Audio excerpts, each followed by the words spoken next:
UKLO 1 year masters. No IELTS required up to 5 years visa. High visa success rate. అమ్మ సినీ కళామ తల్లికి 3 స్టార్స్ని ఇచ్చారు.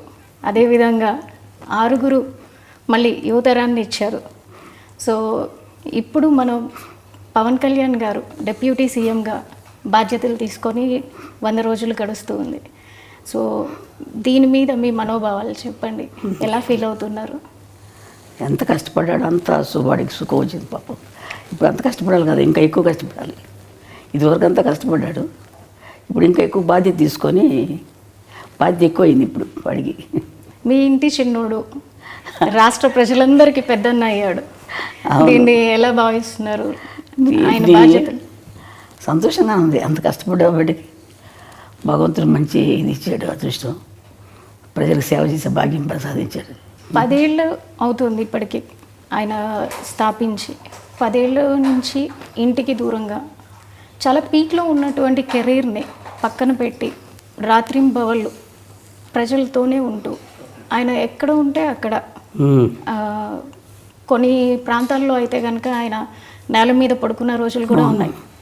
మంచినీళ్ళు దొరకని ప్రాంతాలు అంటే పాడేరు లాంటి ప్రాంతాల్లో కూడా ఆయన తిరిగి ఎప్పుడు పట్టుపరుపుల మీద ఉండే పర్సన్. ఒక్కసారిగా ఆ విధంగా ఉంటాం. అలా చూసినప్పుడు మీకు ఎలా అనిపించింది? బాధగా ఉంటుంది. మరి చెట్లు తిరుగుతున్నారంటే వారికి అవన్నీ ఏం లేదు. ఇంట్లో అయినా సరే ఎక్కడైనా అట్ట పడుకుంటాడు. అలా షూటింగ్ చేసి వచ్చేసి అలా ఆ సోఫాల మీద అలా పడుకొని నిద్రపోతాడు. గదిలో పడుకోవాలని లేదు. కష్టపడతాడు. ఇంత కష్టపడ్డానమ్మా అని కూడా చెప్పడు. నాకు బాధగా ఉంటుంది వాడు చేస్తుంటే, అట్లా అంత కష్టపడుతున్నాడే బిడ్డ అని చెప్పేసి. చిన్నప్పటి నుంచి కూడా ఏం అడిగేవాడు కాదు అసలు. చిన్నప్పుడు అదొకలా కామ్గా ఉండేవాడు అంతే మనిషి. అన్నం భోజనానికి రమ్మంటే కూడా వచ్చేవాడు కాదు. అందరూ వచ్చేవారు, వాడు లేట్గా వచ్చేవాడు భోజనానికి. ఇది కావాలి అది కావాలని ఏమి అడిగేవాడు కాదు అసలు. మీకు చేతి వంట ఏది ఇష్టం ఆయనకి? వాడికి పలావ్ ఇష్టం. పలావ్ ఇష్టం తింటాడు. ఏదైనా తింటాడు కానీ పలావ్ అంటే కొంచెం బాగా ఇష్టం. మీతో ఉన్నప్పుడు ఆయన ఎక్కువగా పలావ్ తీసుకుంటారు అంటే వెజ్జా non veg? Non veg. Non veg అడగడు. ఇది కావాలి అది కావాలని అడగడు నన్ను. ఏది నాకు మనసు ఒప్పగా చేసి పెడతాను. పెట్టాలి కదా వాడికి పాపం, ఏది అడగడని చెప్పేసి. సో చిన్నప్పటి నుంచి నాకు ఇది కావాలని ఏది అడిగాడు? అస్సలు అడిగేవాడు కాదు.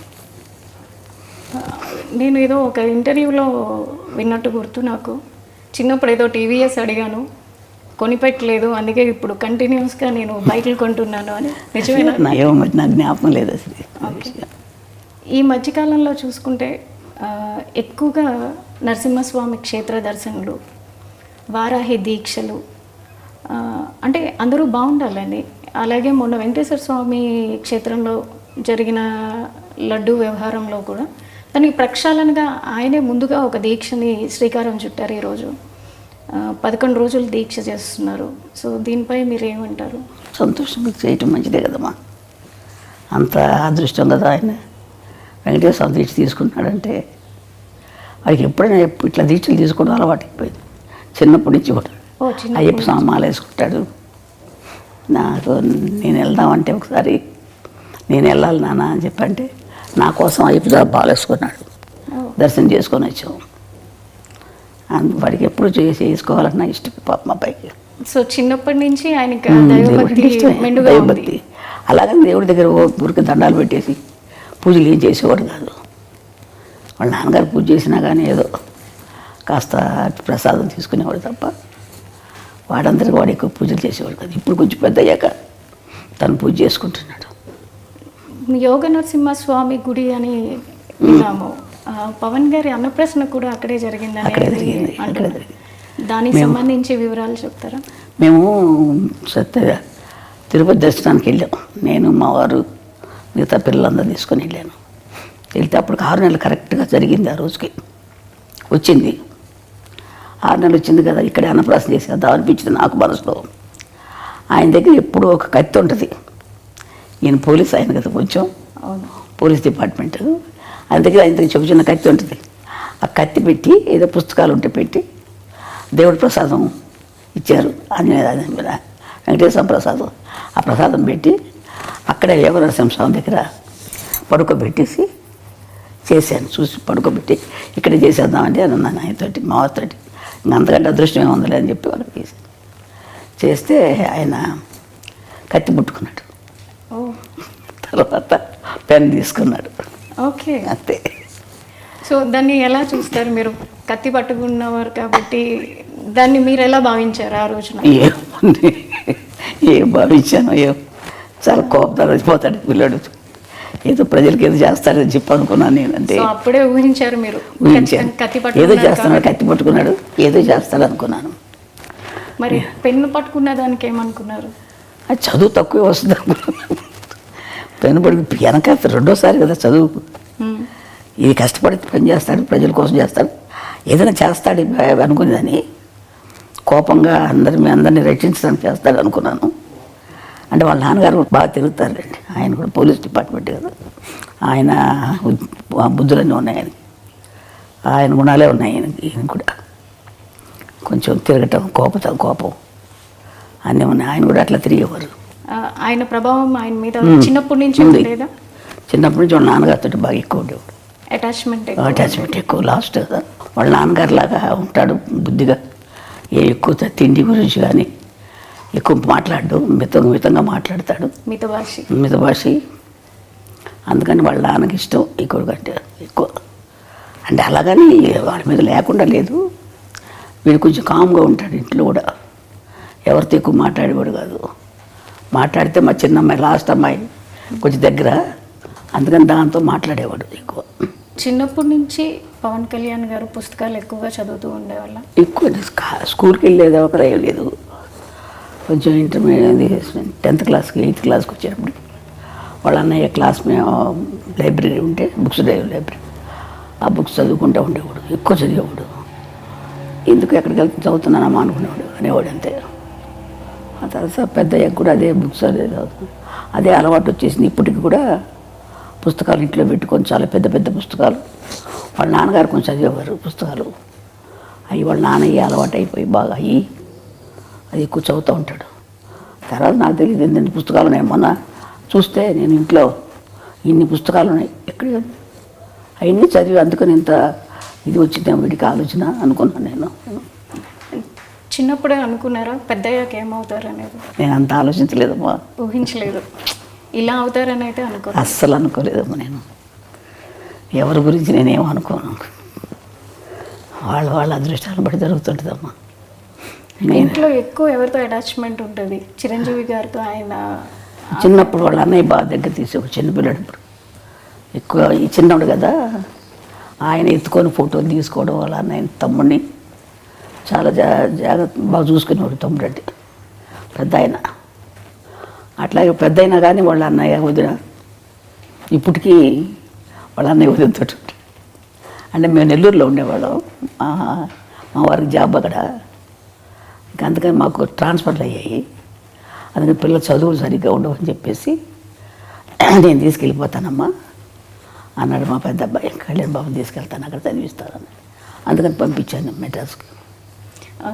కళ్యాణ్ గారికి మీరు అన్నప్రసన్న ఇప్పుడే పేరు పెట్టి ఉంటారు కదా, చిన్నప్పుడు పెట్టిన పేరు పవన్ కళ్యాణ్ అయినా?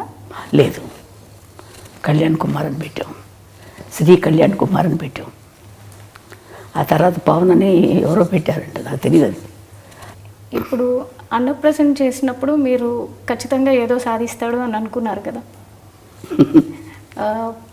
10 ఏళ్ళు అవుతుంది పార్టీని స్థాపించి. దానికన్నా ముందు ప్రజారాజ్యంలో అన్నగారితో ఉంటూనే అక్కడ యూత్ వింగ్ చూస్తూ అప్పుడు ప్రజల్లోనే మమేకమై ఉన్నారు. అప్పటికే ఆయన సినిమాల్లో ఒక చేస్తున్నారు, కొంచెం ఎదుగుతూ ఉన్నారు. అంటే మళ్ళీ ఈ పార్టీల వైపు మొగ్గుతున్నప్పుడు మీరు ఎలా భావించారు? నాకు ఎందుకు ఈ పార్టీలో మనకి సినిమాల్లో చేసుకుంటే బాగుంటుంది కదా అనిపించింది నాకు. అనిపించిన తర్వాత వాడి ఇష్టం, మనం ఏం చెప్పగలం. అవి చేస్తానమ్మా, ఇది చేస్తానని. సో మీరు వాదించారా అప్పట్లో? వాదించలేదు, నేను ఎక్కువ వాదించను అసలు. వాడి ఇష్టం, వాళ్ళు పెద్దవాళ్ళు అయిపోయారు, వాళ్ళ ఆలోచనలు వాళ్ళకు ఉంటాయి కదా. మనకు పెద్ద నాలెడ్జ్ ఏముంటుంది, వాళ్ళకున్నంత ఉండదు కదా మనకి, మాకు అని చెప్పి నేనేం ఎక్కువ వాదించేదాన్ని కదా. అడిగేదాన్ని, నాన్న సినిమాలు చేసుకోకూడదా, ఎందుకు ఇది మనకి ఇదంటే, ఏం లేదమ్మా అది ఇది అన్నీ చేసుకుంటాను. సో కొన్ని ఇంటర్వ్యూల్లో చిరంజీవి గారు కూడా ఒకానొక టైంలో ఏమైపోతాడో, కళ్యాణ్ గారు ఎక్కువగా పుస్తకాలు చదవడం, ఎక్కడన్నా ఏదైనా చిన్న అన్యాయం జరిగినా దాని వైపు ఆయన మొగ్గు చూపడం, ముందు తూకుతాడు. అది చూసిన తర్వాత నేను ఒకానొక టైంలో ఎక్కడ ఒక రెబల్ అయిపోతారో అని భయపడిన రోజులు కూడా ఉన్నాయి అన్నారు. సో మీరు కూడా అట్లా ఏమన్నా? నేను లేనప్పుడు దగ్గర లేను, మేము నెల్లూరులో ఉండేవాళ్ళు, మాకు తెలియదు, అది వాళ్ళ అన్నయ్య తెలుసు.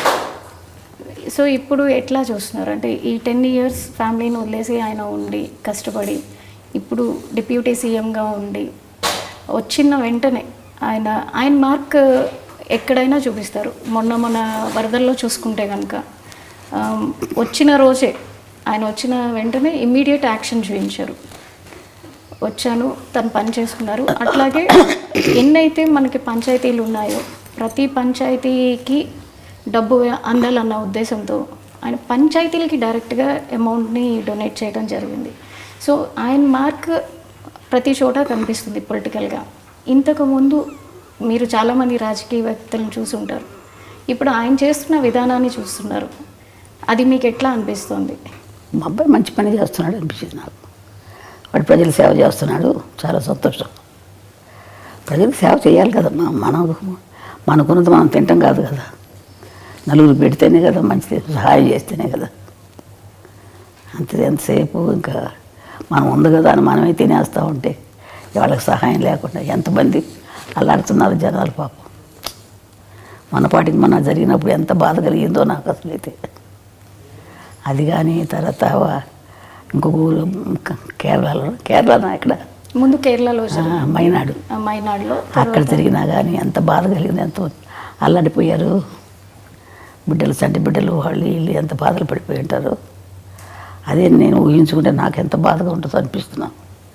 చూస్తుంటాను టీవీలో వార్తలు, చాలా బాధ కలుగుతాము. అలాంటి వాళ్ళకి సేవ చేయాలి, తప్పదు. ఏదో మనకు శక్తి కొద్ది మనం చేస్తే మంచిదే కదా, వాళ్ళకి సహాయం చేస్తే. సెలబ్రిటీగా మీరు అనుకున్నట్టుగా సినిమాలే చేసుకుంటూ ఉండుంటే ఆయన డొనేట్ చేసి వదిలేయటం జరిగేది. కానీ క్షేత్రస్థాయిలో ఆయనే ఉండి పొలిటీషియన్ అయ్యాక క్షేత్రస్థాయిలో ప్రతి ఒక్కరికి దగ్గరుండి ఆయనే ప్రతిదీ అందేలా చూసుకుంటున్నారు. సో ఈ విధానాన్ని మీరు ఎలా చూస్తారు? మంచి విధానం కదా మాది, వాటికి చేసేది మంచి విధానమే. అందరికీ కూడా సర్దుకుంటాం, అందరికి సహాయం చేయటం అనేది అంత కలిసి అంత బుద్ధి పుట్టాలి కదా చేయటానికి, అంత ఆలోచన రావాలి కదా. మంచిదే కదా మాకు చేసే బుద్ధి ఉంది. వాళ్ళ నాన్నగారికి కూడా ఉంది కొంచెం బుద్ధి, సేవ చేసే బుద్ధి. కళ్యాణ్ గారి ప్రస్థానం చూసుకుంటే అటు కెరీర్ వైజ్ కానీ ఇటు పొలిటికల్గా కానీ ఆయన మీద వాళ్ళ తండ్రి గారి ప్రభావం ఎక్కువ ఉందనుకుంటున్నారా, లేదా ఇంకెవరైనా ప్రేరేపణ ఉంది అని? ఇంకేం లేదు, వాళ్ళ నాన్నగారి ప్రభావం ఎక్కువ ఉంది. ఆయన ఇట్లాగే దాన ధర్మాలు చేసి సహాయం చేసేవారు, అందరికీ చేసేవారు. అదే బుద్ధి ఈయనకి కూడా వచ్చింది కొంచెం. అంటే అందరికి ముగ్గురికి ఉంది కొంచెం. ఈయన ఎక్కువ రాజకీయాలు ఉండబట్టి ఎక్కువగా కలిసేసుకుంటారు. సినిమా ఫీల్డ్లో ఉండగా కూడా అందరికీ సహాయం చేసేవారు, సినిమాలు యాక్ట్ చేసేటప్పుడు కూడా. ఇప్పుడు మీరు డిప్యూటీ సీఎంగా మీ అబ్బాయిని చూస్తున్నారు, తర్వాత నెక్స్ట్ ఇంకేమన్నా ఎదగాలని అనుకుంటున్నారా? ఏ స్థాయిలో మీ అబ్బాయిని చూడాలనుకుంటే కనుక కళ్యాణ్ బాబు గారు వెళ్తున్న విధానం కావచ్చు, అటు డివోషనల్గా కావచ్చు, బీజేపీతో అలయన్స్ అవటం వల్ల కావచ్చు, ప్రతి ఒక్కరిలోనూ ఒక చైతన్యం వస్తుంది. సో ఆయన నేషనల్ లీడర్గా ఎదగాలని మీరు కూడా అందరితో పాటు ఆశిస్తున్నారు అనుకుంటా. వాడు ఇప్పుడు అనుకోలేదు కదా ఇలా ఇప్పుడు సీఎం అవుతాడు, అదే అలా జరుగుతుంది, ఆటోమేటిక్గా అవి జరుగుతాయి అట్లా. అంతే కదా, మనం ఆలోచించేది కొద్దిగా జరగవు కదా. దేవుడు ఎట్లా చేసుకుంటారు, భగవంతుడు ఎట్లా చేస్తాడు అట్లా చెప్తాడు. హిట్ టీవీ యాప్ ని డౌన్లోడ్ చేసుకోండి. ఇందులో short news, live news, entertainment movies అన్ని అవైలబుల్ గా ఉన్నాయి. Please download hit TV app. Hit TV app. Hit TV యాప్ని ఫ్రీగా డౌన్లోడ్ చేసుకోండి.